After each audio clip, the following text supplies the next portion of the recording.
In the shadowed halls of the Medici Palace, where marble columns bore witness to centuries of political machination, a young diplomat named Lorenzo found himself studying the works of Niccolò Machiavelli long after the candles had burned low. The year was 1515, and Florence trembled under the weight of shifting alliances and hidden daggers.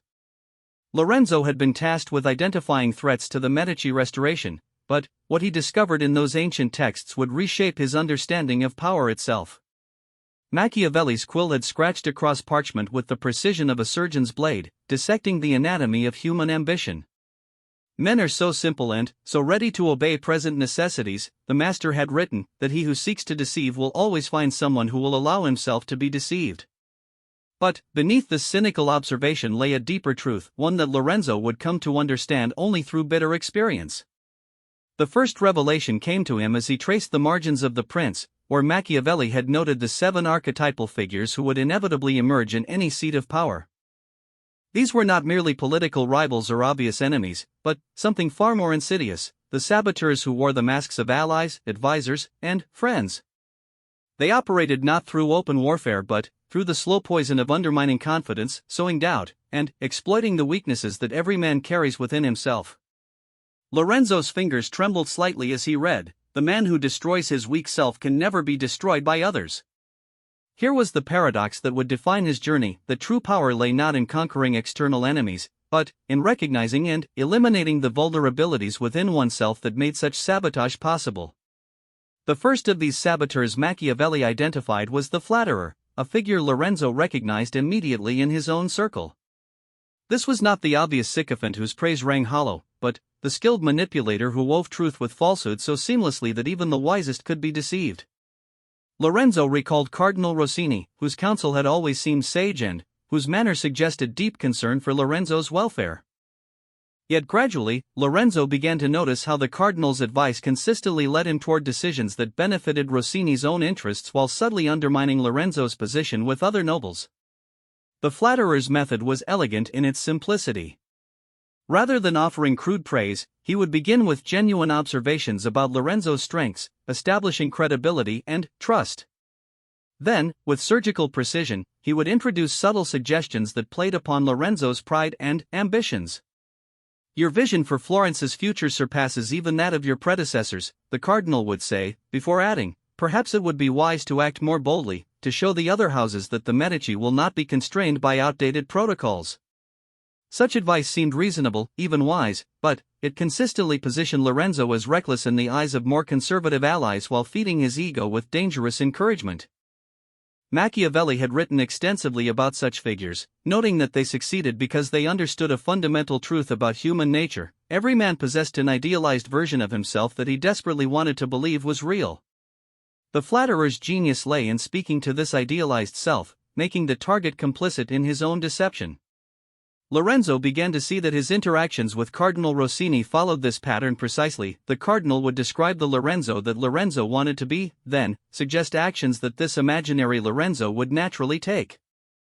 The second saboteur was the false friend, a figure whose betrayal cut deeper than any enemy's blade because it exploited the human need for companionship and trust.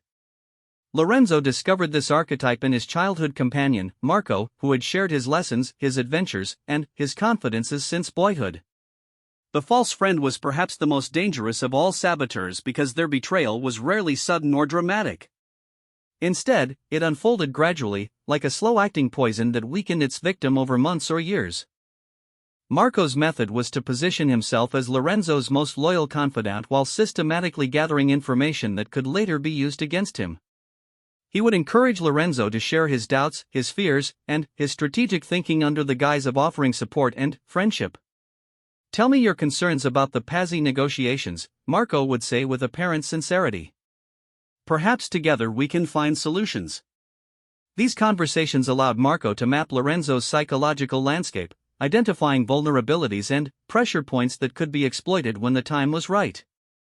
Machiavelli had observed that false friends succeeded because they understood that trust, once established, created a blind spot in even the most suspicious minds.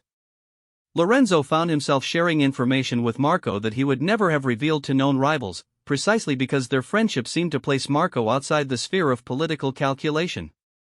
This was the false friend's greatest weapon, the ability to operate beneath the target's defenses by exploiting the basic human assumption that friendship and betrayal were mutually exclusive.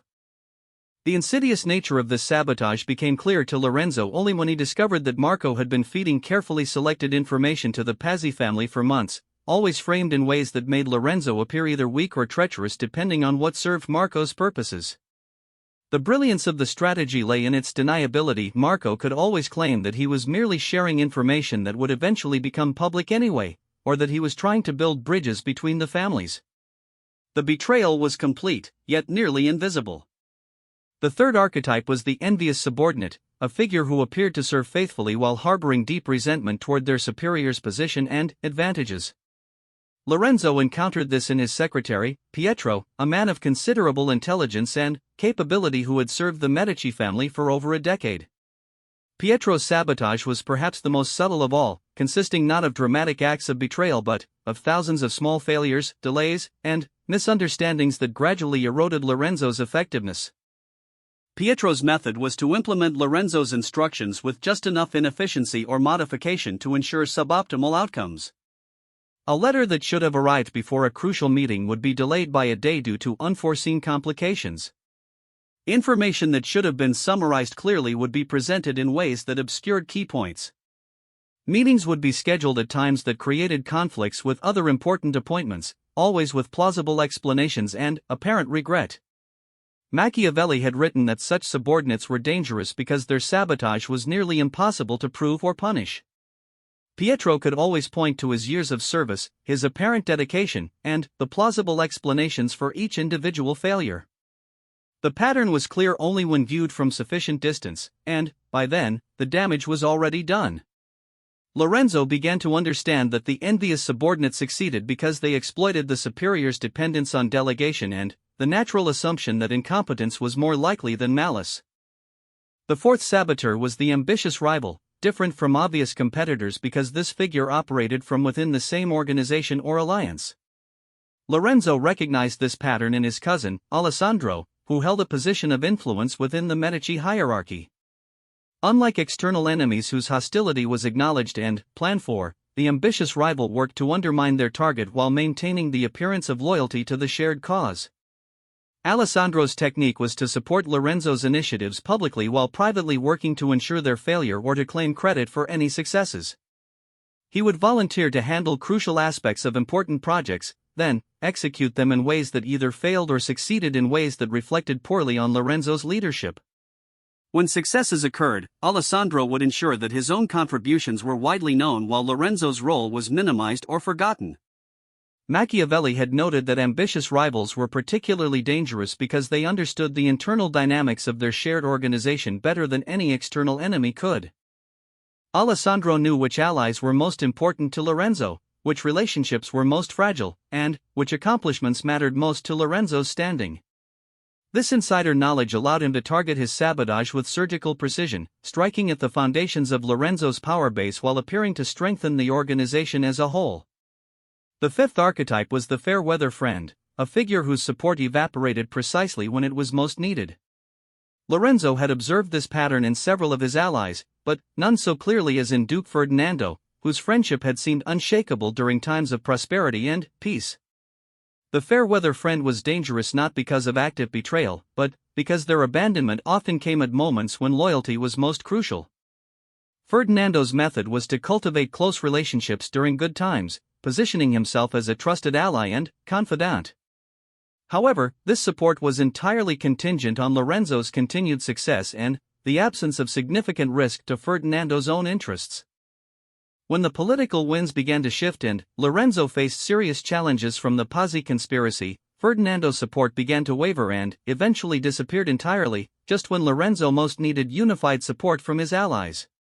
Machiavelli had written that fair-weather friends were particularly insidious because their abandonment often became a signal to others that the target was vulnerable, creating a cascade effect that turned manageable problems into existential crises. Lorenzo learned that the timing of Ferdinando's withdrawal was not accidental, it was calculated to maximize damage by encouraging other wavering allies to abandon him as well.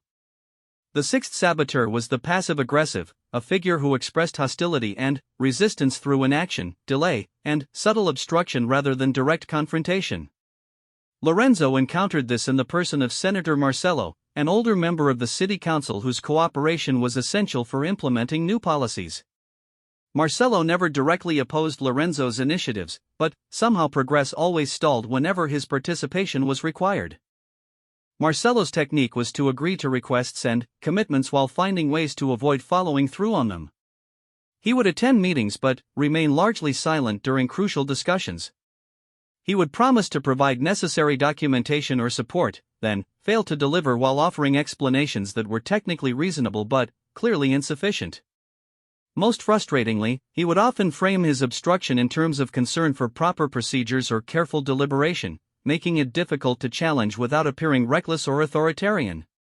Machiavelli had observed that passive-aggressive saboteurs were particularly effective because they forced their targets to expend enormous energy and political capital trying to overcome resistance that was never directly acknowledged.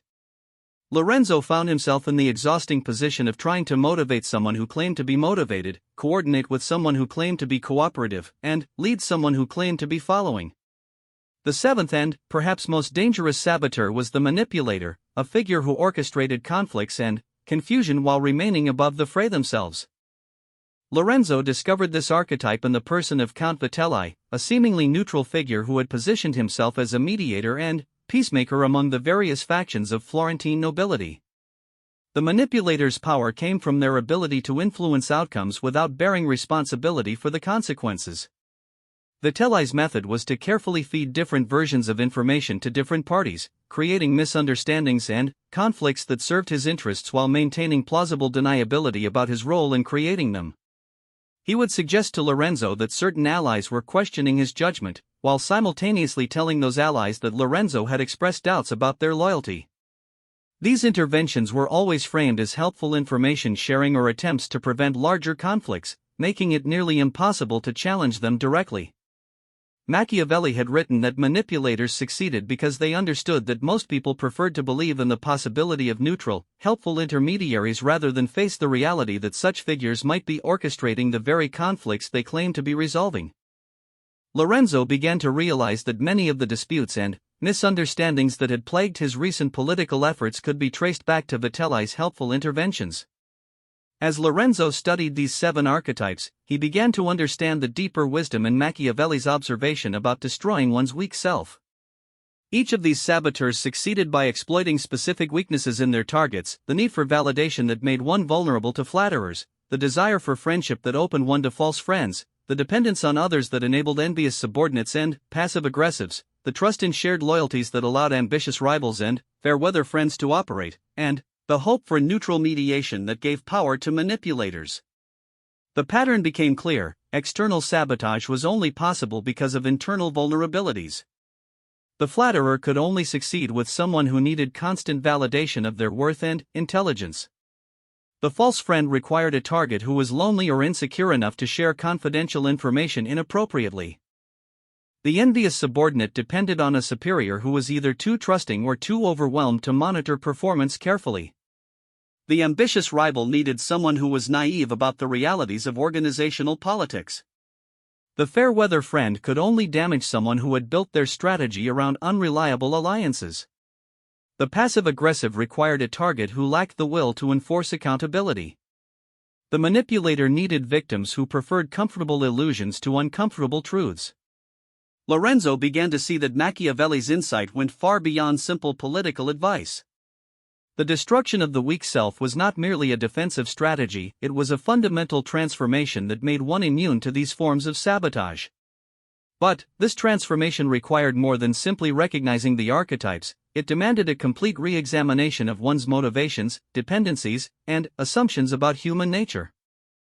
The weak self that Machiavelli spoke of was the part of every person that needed others' approval, that sought easy friendships without proper vetting, that avoided confrontation even when necessary, that preferred comfortable lies to difficult truths, that delegated responsibility without maintaining accountability, and that hoped for loyalty without ensuring reciprocity. These weaknesses were not moral failings, they were natural human tendencies that had served important purposes in simpler social environments. But, in the complex world of power and politics, they became fatal vulnerabilities. Lorenzo realized that his education in these matters was just beginning. Understanding the 7 saboteurs was only the first step. The real challenge lay in transforming himself in ways that would make their methods ineffective while still maintaining his humanity and his ability to form genuine relationships with others. This would require developing new strengths to replace the weaknesses he was learning to abandon, and finding ways to test loyalty and competence without becoming so suspicious that he drove away legitimate allies. The weight of this realization settled upon Lorenzo like a heavy cloak as he closed Machiavelli's texts and prepared for sleep. Tomorrow would bring new challenges, new tests of his understanding, and new opportunities to apply these hard-won insights. But tonight, he carried with him the sobering knowledge that the greatest threats to his power and his purposes might well be the people closest to him, and that his own weaknesses were the keys they would use to destroy him. The candle flickered and died, leaving Lorenzo in darkness that seemed somehow less threatening than the shadows cast by human ambition and the light of false friendship. In that darkness, he began to plan not just his next political moves, but the more fundamental project of remaking himself into someone who could not be so easily deceived, manipulated, or betrayed. The 7 saboteurs had revealed themselves through Machiavelli's wisdom, but defeating them would require becoming someone entirely new, someone whose strength came not from what others could give him, but from what no one could take away. Part 2, The Crucible of Transformation. The months following Lorenzo's initial revelation brought a series of events that would test his understanding of Machiavelli's warnings in the most brutal possible way.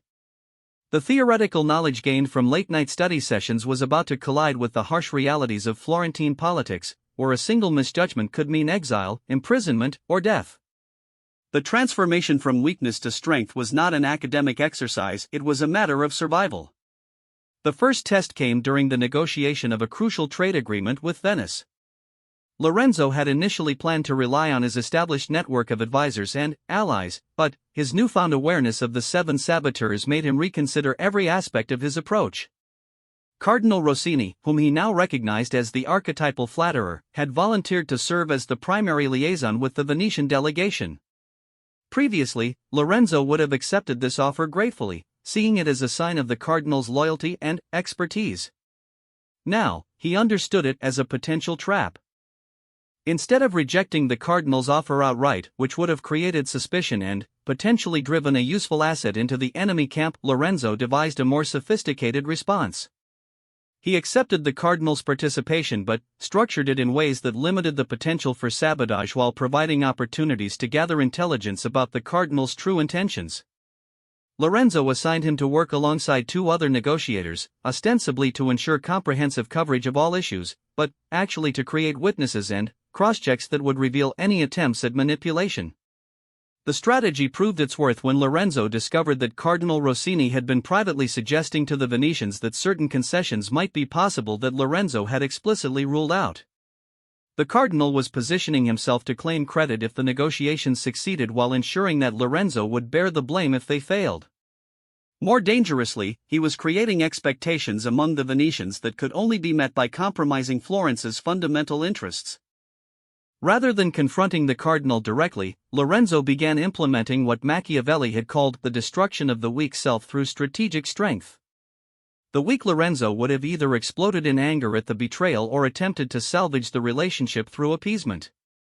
The transformed Lorenzo recognized that both responses would serve the cardinal's interests by either discrediting Lorenzo publicly or encouraging further manipulation. Instead, Lorenzo began systematically restructuring his information networks to eliminate the cardinal's unique access to sensitive intelligence. He created redundant communication channels that ensured important information reached him through multiple sources, making it impossible for any single figure to control his understanding of crucial situations. He also began feeding different versions of non-critical information to different advisors, creating a system that would quickly reveal who was sharing information inappropriately. The cardinal's response to these changes revealed the true nature of his character. Rather than accepting the new arrangements professionally, he began a subtle campaign to undermine Lorenzo's credibility with other nobles, suggesting that the new security measures reflected paranoia and poor judgment. This reaction confirmed Lorenzo's suspicions while providing clear evidence of the cardinal's true loyalties. Simultaneously, Lorenzo was dealing with the challenge posed by his childhood friend Marco, the false friend whose betrayal cut deepest because of their shared history. The discovery of Marco's secret communications with the Pazzi family had shattered Lorenzo's fundamental assumptions about trust and friendship, but it had also provided him with a unique opportunity. Rather than exposing Marco immediately, Lorenzo began using him as an unwitting double agent. The strategy required Lorenzo to master his emotions completely. Every conversation with Marco became a carefully orchestrated performance in which Lorenzo had to appear natural and trusting while actually controlling the flow of information with surgical precision. He began sharing carefully crafted intelligence with Marco, information that was partially true but designed to mislead the Pazzi about Florence's actual capabilities and intentions. This approach demanded a level of self-control that Lorenzo had never before attempted.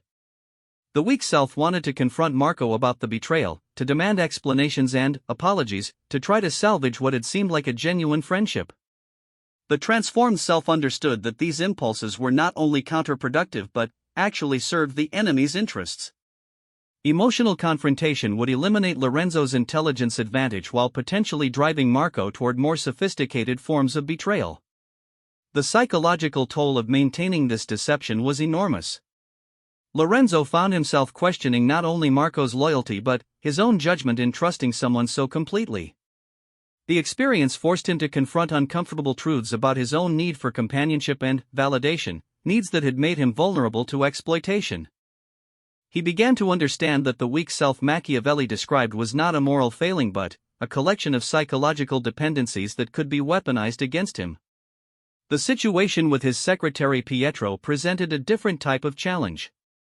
The envious subordinate Sabotage was so subtle and persistent that confronting it required Lorenzo to develop entirely new management techniques. The traditional approach of delegation followed by periodic review was inadequate when dealing with someone who could manipulate both the process and the outcomes while maintaining plausible deniability. Lorenzo began implementing what he privately called the architecture of accountability. Instead of simply assigning tasks and expecting completion, he created systems that made incompetence or sabotage immediately visible. Deadlines were broken down into smaller milestones with specific deliverables. Communications were documented and copied to multiple parties. Critical tasks were assigned to teams rather than individuals, making it impossible for any single person to control outcomes completely. Pietro's reaction to these changes was illuminating. Rather than welcoming the clarity and support that such systems theoretically provided, he began exhibiting signs of frustration and resentment.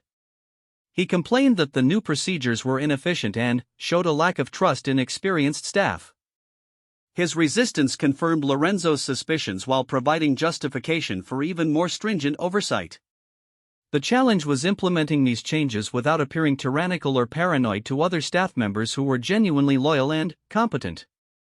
Lorenzo had to walk a careful line between protecting himself from sabotage and maintaining the trust and cooperation of valuable allies.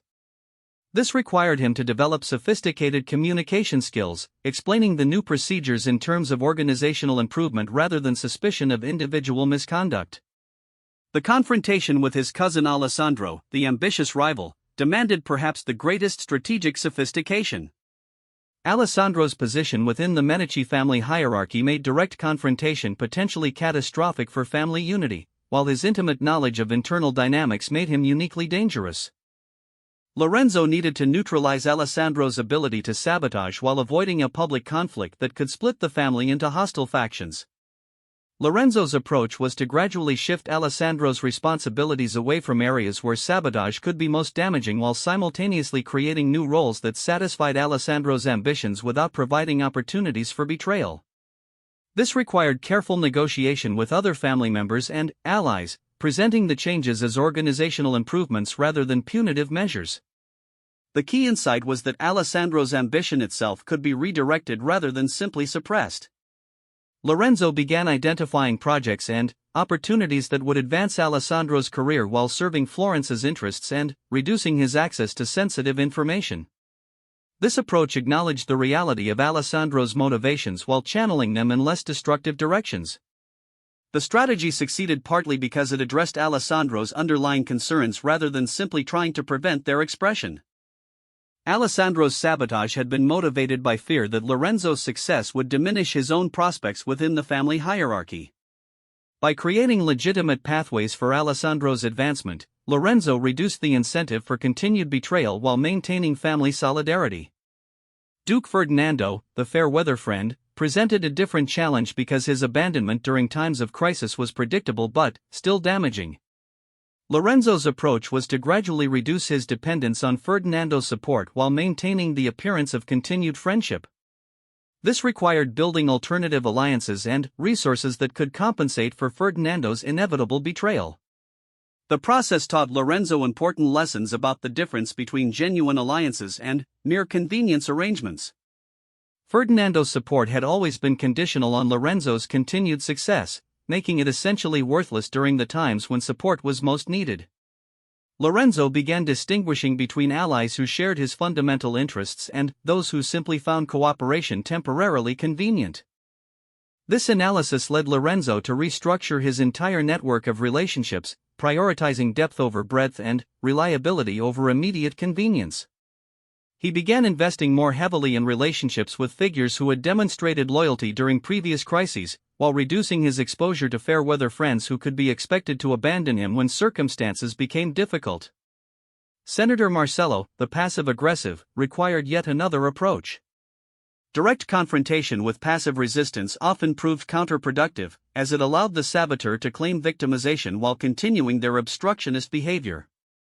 Lorenzo needed to find ways to neutralize Marcello's ability to obstruct progress without providing him with opportunities to play the victim.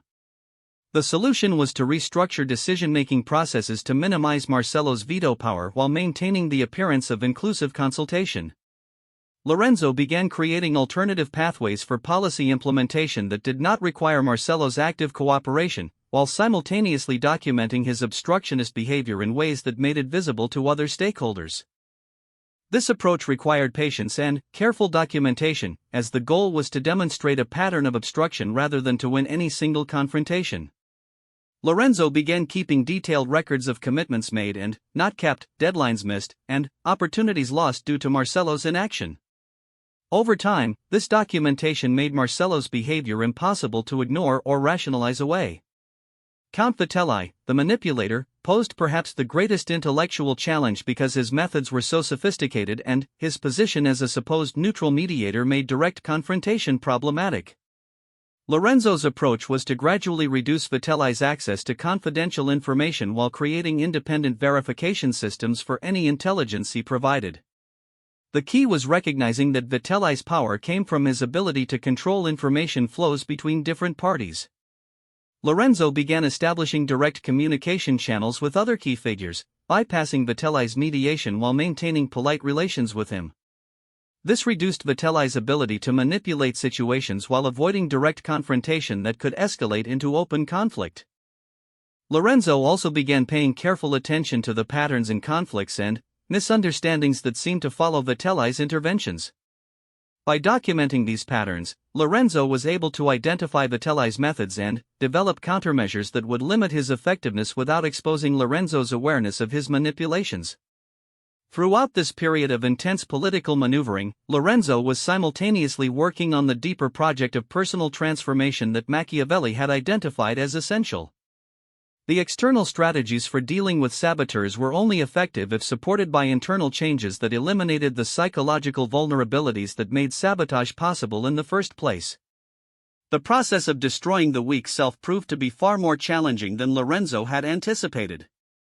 The need for validation that made him vulnerable to flatterers was deeply ingrained, rooted in childhood experiences and social conditioning that had shaped his fundamental understanding of self-worth. Simply recognizing this vulnerability was not sufficient to eliminate it. Lorenzo had to develop alternative sources of confidence and validation that could not be manipulated by others. He began keeping detailed journals of his decisions and their outcomes, creating an objective record that could serve as a source of feedback independent of others' opinions. This practice helped him develop internal standards of judgment that were less susceptible to external manipulation. He also began seeking feedback from multiple sources rather than relying on any single advisor, making it much more difficult for flatterers to shape his perceptions. The loneliness that made him vulnerable to false friends required even more fundamental changes. Lorenzo had to learn to distinguish between genuine companionship and strategic relationships, developing the emotional independence necessary to maintain appropriate boundaries even with people he genuinely liked and trusted. This did not mean becoming cold or isolated, but rather learning to form relationships that enhanced his effectiveness rather than compromising his security. Perhaps most challenging was developing the emotional resilience necessary to maintain these new standards of self-protection without becoming cynical or paranoid. The goal was not to trust no one, but to trust more intelligently, to base trust on demonstrated behavior rather than stated intentions, to verify important information independently, and to structure relationships in ways that aligned individual interests with collective goals. Lorenzo began to understand that the transformation Machiavelli described was not a one-time achievement but an ongoing process of vigilance and self-improvement. Each interaction provided new opportunities to practice these skills, to test his judgment, and to refine his understanding of human nature. The weak self was not something that could be destroyed once and forgotten, but rather a collection of tendencies that had to be continuously monitored and managed. The political crisis that had initially driven Lorenzo to study Machiavelli's works was gradually resolving in Florence's favor, but Lorenzo understood that this success was not an endpoint but rather a foundation for future challenges. The 7 saboteurs had revealed themselves through his careful observation and strategic response, but new threats would undoubtedly emerge as circumstances changed and new players entered the game. The transformation was working, but it came at a cost. The innocence and trust that had made Lorenzo vulnerable had also made him more spontaneous, more generous, and more open to genuine human connection. The strategic thinking necessary to protect himself from sabotage required constant vigilance that could become exhausting and isolating if not carefully managed. Lorenzo began to understand that the ultimate challenge was not simply avoiding betrayal, but maintaining his humanity while developing the strength necessary to survive in a world where betrayal was commonplace. This required finding ways to be simultaneously strong and compassionate, strategic and genuine, self-protective and generous. The balance was delicate and required constant adjustment based on changing circumstances and relationships. As winter turned to spring in Florence, Lorenzo found himself fundamentally changed by his experiences. The naive young man who had trusted too easily and been betrayed too often was gone, replaced by someone more careful but not necessarily less capable of meaningful relationships. The transformation had taught him that true strength came not from isolating oneself from human connection, but from engaging with others from a position of self-knowledge and strategic awareness that made manipulation impossible. The 7 saboteurs continued to operate in Florence's political landscape, but they no longer posed the same threat to Lorenzo that they once had. More importantly, he had developed the skills necessary to identify and neutralize future threats before they could cause significant damage. The weak self that had made him vulnerable was not destroyed in the sense of being eliminated, but rather transformed into something stronger and more resilient. Part 3, The Mastery of Invulnerability. The final phase of Lorenzo's transformation began with an unexpected crisis that would test every lesson he had learned from Machiavelli's warnings. Word reached Florence that Pope Julius II was forming a new alliance against French influence in Italy, and that this Holy League would require each Italian city-state to declare its allegiance explicitly. The decision would determine Florence's future for generations, and Lorenzo found himself at the center of deliberations that would affect thousands of lives and the survival of the Republic itself. The crisis crystallized everything Lorenzo had learned about power, betrayal, and human nature. Each of the 7 saboteurs he had identified immediately began maneuvering to influence the decision in ways that would serve their own interests rather than Florence's. The flatterer, Cardinal Rossini, began pushing for immediate alliance with the Pope, framing his advice in terms of Lorenzo's wisdom and natural leadership while actually advocating for a position that would enhance the Church's influence over Florentine politics. The false friend, Marco, offered to serve as a secret envoy to assess French intentions while actually positioning himself to sell information to whichever side offered the best terms for his personal advancement. But Lorenzo no longer approached these challenges as the man he had been months earlier. The weak self that had been vulnerable to such manipulation had been systematically dismantled and replaced with something far more formidable. He had learned to recognize the patterns of sabotage not just intellectually but instinctively, to respond to threats before they fully materialized, and to structure his decision-making processes in ways that made sabotage ineffective regardless of its sophistication. The transformation had required Lorenzo to rebuild his understanding of leadership itself. Previously, he had conceived of power primarily in terms of commanding loyalty and inspiring others to follow his vision. This approach had made him dependent on others' goodwill and had created numerous opportunities for manipulation and betrayal. The new model of leadership that emerged from his study of Machiavelli was based not on dependence but on strategic independence, the ability to achieve his objectives regardless of whether others chose to support or oppose him. This shift manifested in practical ways during the papal crisis. Instead of attempting to build consensus among advisors who might have conflicting loyalties, Lorenzo began developing multiple contingency plans that could be implemented regardless of the level of cooperation he received from his usual allies. He created decision-making processes that incorporated input from multiple sources while ensuring that no single advisor could manipulate outcomes by controlling information or access. Most importantly, Lorenzo had learned to distinguish between the appearance of consultation and its reality. The weak self had needed to feel that decisions were collaborative and that others were invested in successful outcomes. The transformed self understood that real security came from being able to act decisively even when collaboration was impossible or dangerous. This did not mean abandoning consultation entirely, but rather structuring it in ways that enhanced rather than compromised his ability to lead effectively. The first major test came when Cardinal Rossini requested a private audience to discuss what he described as sensitive intelligence regarding the Pope's true intentions. The old Lorenzo would have granted this meeting eagerly, viewing it as evidence of the Cardinal's loyalty and access to valuable information. The new Lorenzo recognized it as a classic manipulation attempt by the flatterer archetype, an effort to create a sense of exclusive access and special importance while actually controlling the information flow that would shape Lorenzo's decision. Instead of refusing the meeting, which would have created suspicion and potentially driven the Cardinal into open opposition, Lorenzo restructured the interaction to serve his own intelligence-gathering purposes. He agreed to the meeting but arranged for it to take place in circumstances that would allow him to verify any information provided independently. He also prepared specific questions designed to test the Cardinal's knowledge and motivations, turning what was intended as a manipulation session into an interrogation whose purpose the Cardinal never recognized. The conversation revealed exactly what Lorenzo expected. The Cardinal's sensitive intelligence consisted largely of speculation and rumor, mixed with genuine information that served the Church's political agenda rather than Florence's interests. More tellingly, the Cardinal's questions and suggestions revealed his own priorities and connections in ways that provided Lorenzo with valuable insights into the larger web of alliances and conflicts affecting the papal decision. Lorenzo's handling of the false friend Marco during this crisis demonstrated even greater sophistication. Rather than simply cutting off contact or confronting Marco about his previous betrayals, Lorenzo began using him as a controlled source of disinformation. He fed Marco carefully crafted false intelligence designed to mislead Florence's enemies about the city's actual intentions and capabilities while monitoring Marco's communications to identify his real loyalties and contacts. This strategy required extraordinary self-discipline, as Lorenzo had to maintain the appearance of trust and friendship while actually manipulating someone who had once been genuinely important to him.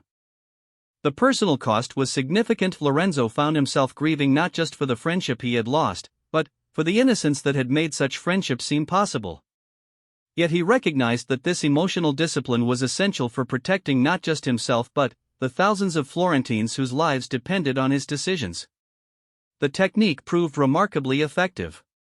Through Marco's unwitting cooperation, Lorenzo was able to feed false information to both the French and papal intelligence networks, creating confusion about Florence's intentions that bought valuable time for developing the city's actual strategy. More importantly, the operation allowed Lorenzo to map the complete network of spies and informants operating in Florence, intelligence that would prove invaluable for future security. Lorenzo's approach to his cousin Alessandro during this crisis demonstrated how thoroughly he had internalized Machiavelli's lessons about turning weaknesses into strengths. Instead of simply trying to prevent Alessandro's sabotage, Lorenzo began using Alessandro's ambitions to advance Florence's interests while satisfying Alessandro's personal goals. He assigned Alessandro to lead a highly visible diplomatic mission to smaller Italian city-states, a role that enhanced Alessandro's status and provided him with legitimate opportunities for advancement while keeping him away from the most sensitive aspects of the papal negotiations. The assignment was structured to ensure that Alessandro's success would also serve Florence's interests, creating a situation where Alessandro's natural self-interest aligned with the collective good. Lorenzo had learned that the most effective way to deal with ambitious rivals was not to suppress their ambitions but to channel them in productive directions that served larger purposes while providing genuine opportunities for advancement. The strategy worked better than Lorenzo had hoped. Alessandro threw himself into the diplomatic mission with enthusiasm, achieving significant success in building alliances with smaller states that would prove crucial regardless of Florence's ultimate decision regarding the Holy League. More importantly, the experience gave Alessandro a sense of ownership in Florence's success that reduced his motivation to engage in sabotage while providing him with skills and connections that enhanced his value to the family. Lorenzo's handling of Duke Ferdinando during this crisis revealed perhaps the greatest sophistication in his transformed approach to leadership. Rather than depending on Ferdinando's support during the crucial decision-making period, Lorenzo had quietly built alternative alliances that could compensate for the Duke's predictable abandonment when circumstances became difficult. When Ferdinando inevitably began hedging his support as the political situation became more complex, Lorenzo was able to continue operating effectively without missing a step. More importantly, Lorenzo had structured his communications and decision-making processes to ensure that Ferdinando's abandonment would actually serve Florence's interests by providing valuable intelligence about enemy intentions and capabilities. Ferdinando's switch to the opposing side came with information and access that Lorenzo was able to exploit through careful intelligence operations, turning the betrayal into a strategic advantage. Senator Marcello's passive resistance during the crisis provided Lorenzo with opportunities to demonstrate his mastery of organizational leadership. Instead of allowing Marcello's obstructionism to slow crucial decisions, Lorenzo had created parallel decision-making processes that could function effectively regardless of Marcello's cooperation. When Marcello attempted to delay critical votes through procedural objections, Lorenzo was able to proceed through alternative channels while documenting Marcello's behavior in ways that made his obstructionism visible to other stakeholders. The key insight was that passive resistance only worked when the target remained dependent on the resistor's cooperation. By developing genuine alternatives and ensuring that important outcomes did not depend on any single individual's cooperation, Lorenzo had eliminated the passive-aggressive archetype's primary weapon while maintaining the appearance of inclusive governance. Count Vitelli's attempts to manipulate the crisis for his own advantage provided Lorenzo with perhaps the greatest satisfaction, as he was able to turn the manipulator's own techniques against him with devastating effectiveness. Lorenzo began feeding Vitelli carefully crafted information designed to make him overconfident about his ability to control events while actually manipulating him into actions that served Florence's interests rather than his own. The operation required Lorenzo to think several moves ahead, anticipating how Vitelli would attempt to use information and, then, structuring that information to produce desired outcomes regardless of Vitelli's intentions. Lorenzo had learned to recognize that manipulators succeeded by exploiting others' desire to believe in neutral mediation and helpful intervention. By appearing to provide Vitelli with opportunities to manipulate while actually controlling the broader context, Lorenzo was able to turn Vitelli's sophistication against him. The papal crisis ultimately resolved in Florence's favor, but Lorenzo understood that the real victory was not the specific outcome but the demonstration that he had successfully completed the transformation Machiavelli had described. The 7 saboteurs had all attempted to influence events according to their individual agendas, but none had been able to significantly affect Lorenzo's decision-making or implementation processes. More importantly, their failures had provided Lorenzo with valuable intelligence and strategic advantages that enhanced Florence's position regardless of their individual intentions. The transformation from weakness to strength had proven to be far more comprehensive than Lorenzo had initially understood. It was not simply a matter of developing better defenses against betrayal, but of fundamentally restructuring his approach to power and leadership in ways that made betrayal irrelevant. The weak self that had been vulnerable to the 7 saboteurs had been replaced not with cynicism or isolation, but with strategic sophistication that allowed for genuine strength and effectiveness. Lorenzo began to understand that Machiavelli's insight about destroying the weak self was actually a prescription for a particular kind of freedom, the freedom that came from being able to act according to one's principles and objectives regardless of whether others chose to support or oppose those actions. This freedom was not the absence of relationships or dependencies, but rather the presence of capabilities and structures that made those relationships enhancing rather than limiting. The new Lorenzo who emerged from this crucible was not harder or more ruthless than the old one, but he was far more effective and much less vulnerable to manipulation. He had learned to form relationships and make decisions from a position of strength rather than need, to structure interactions in ways that served larger purposes while acknowledging individual motivations, and to distinguish between genuine cooperation and mere convenience. Most importantly, Lorenzo had developed what Machiavelli called the virtue that creates fortune, the ability to recognize and respond to changing circumstances with strategies that turn challenges into opportunities and enemies into unwitting allies. The 7 saboteurs who had once threatened his effectiveness had become sources of intelligence and strategic advantage, their predictable patterns of behavior providing him with tools for understanding and influencing the broader political environment. The personal cost of this transformation had been significant. The innocence and trust that had made Lorenzo vulnerable had also made him more spontaneous and open to experience. The strategic thinking necessary to protect himself required constant vigilance and analysis that could become exhausting if not carefully managed. Lorenzo had to work consciously to maintain his capacity for genuine human connection while developing the strength necessary to survive in a world where such connection could be weaponized against him. Yet Lorenzo found that the transformation had ultimately enhanced rather than diminished his ability to form meaningful relationships. By approaching others from a position of strength rather than need, he was able to offer genuine value while protecting himself from exploitation. By understanding the motivations and limitations of different personality types, he was able to structure interactions in ways that brought out the best in others while minimizing opportunities for betrayal or sabotage. The weak self that had needed constant validation and support had been replaced by something far more resilient and effective. Lorenzo had learned to find satisfaction in his own judgment and achievements rather than in others' approval, to form alliances based on mutual benefit rather than emotional dependency, and to distinguish between genuine friendship and strategic relationships without becoming incapable of either. As spring turned to summer in Florence, Lorenzo found himself occupying a position of strength and influence that would have been impossible for the man he had been just months earlier. The political crisis that had initially threatened to destroy him had instead provided the final test of his transformation, proving that he had successfully internalized Machiavelli's teachings about power, human nature, and the necessity of destroying one's own weaknesses before enemies could exploit them. The 7 saboteurs continued to operate in Florence's political environment, but they no longer posed any significant threat to Lorenzo's objectives or effectiveness. More importantly, he had developed the skills and understanding necessary to recognize and neutralize future threats before they could cause damage, ensuring that the lessons learned during this transformation would continue to serve him throughout his career. Lorenzo's study ended where it began, with Machiavelli's observation that the man who destroys his weak self can never be destroyed by others. But now he understood that this destruction was not an ending but a beginning, the foundation for a kind of strength that enhanced rather than diminished his humanity, that increased rather than decreased his ability to serve others effectively, and that provided the security necessary for genuine moral courage rather than mere survival. The weak self had been characterized by dependencies that could be exploited and needs that could be manipulated. The transformed self was characterized by capabilities that could be developed and strengths that could be shared.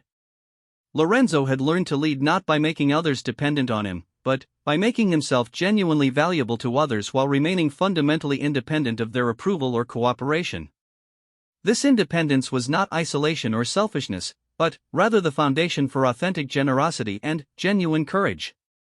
By eliminating the vulnerabilities that had made him susceptible to the 7 saboteurs, Lorenzo had created space for relationships and decisions based on choice rather than need, principle rather than fear, and strength rather than weakness. The transformation was complete, but Lorenzo understood that maintaining it would require constant vigilance and continued learning. Human nature remained unchanged, and new saboteurs with new methods would undoubtedly emerge as circumstances evolved. The difference was that Lorenzo now possessed both the understanding and the strength necessary to meet these challenges from a position of strategic advantage rather than vulnerability. Machiavelli's warning about the 7 saboteurs had proven to be more than a catalogue of political threats. It was a comprehensive guide to the psychological and strategic transformation necessary for effective leadership in any environment where human ambition and self-interest could become destructive forces. Lorenzo had learned not just to recognize these forces but to channel them in ways that served larger purposes while protecting himself from their more dangerous manifestations. The document of his transformation ended not with a conclusion but with a beginning, the recognition that true strength lay not in avoiding all risks or trusting no one, but in developing the capabilities necessary to engage with risk and trust intelligently, from positions of knowledge and strength that made betrayal costly for others and recovery possible for himself. Lorenzo closed his journals with the understanding that he had become something genuinely new, not harder or more ruthless than before, but far more effective and substantially more free. The 7 saboteurs had lost their power over him not because he had learned to hide from them, but because he had learned to transform their attacks into advantages and their resistance into opportunities for demonstrating the very strength that Machiavelli had promised would make him invulnerable to their machinations. The weak self was truly destroyed, and in its place stood someone capable of leading with both wisdom and courage, strength and compassion, strategic sophistication and genuine moral purpose. This was the ultimate fulfillment of Machiavelli's promise, that by destroying what made one vulnerable, one could become not merely safe, but truly powerful in the service of worthy causes and genuine human flourishing.